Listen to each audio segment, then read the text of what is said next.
Namaste. We are working on Ardha Chandrasana, also known as Halfmoon Pose.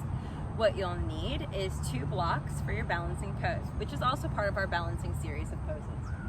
From this position, typically we come into Ardha Chandrasana from an already opened hip, as it's an opened hip pose. So let's begin in an open hip. So let's bring the arms out to a T and widen the stance. Turn your right foot out as though you were preparing for a triangle pose. Take your left hand to your left hip. Bend into your right knee and reach down for your block.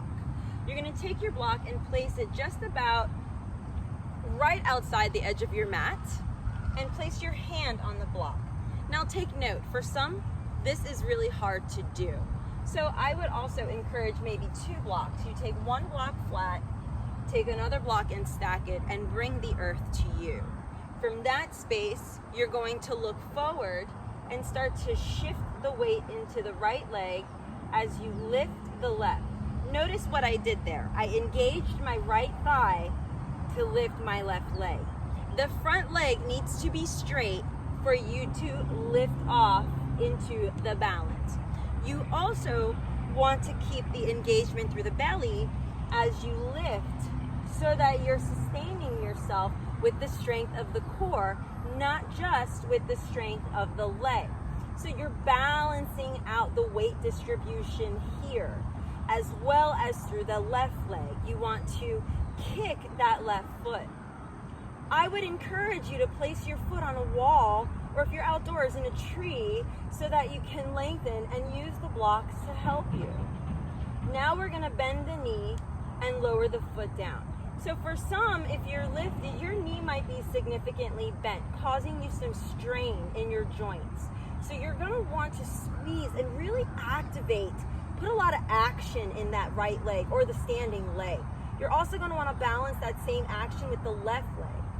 And then you're gonna come back down. If you feel any sensation through the lower part of your back, you're gonna wanna not go so deep into the pose. So I would suggest that instead of lifting your leg too high, maybe keep it a little bit lower and work on lengthening through the spine more. You might be putting a little bit too much pressure and added weight into that right leg that's not necessary right now, until we build strength around that area and that muscle, which could be a very good option.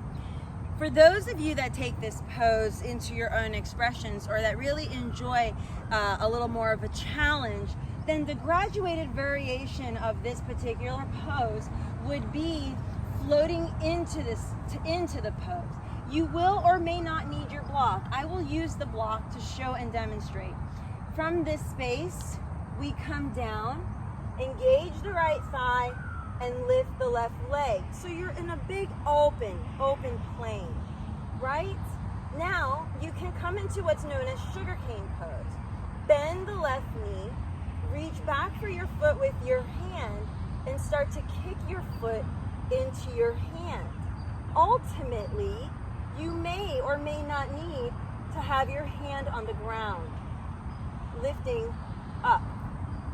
So you have options. Inhale, rise, back to standing pose, and let everything go. So notice how the pose progresses from basic all through the way to the most expressive. I hope this got a chance to help you, and if you have any questions whatsoever, please let me know. I will be doing a chair version variation for your accessibility as well. Thank you so much. Namaste.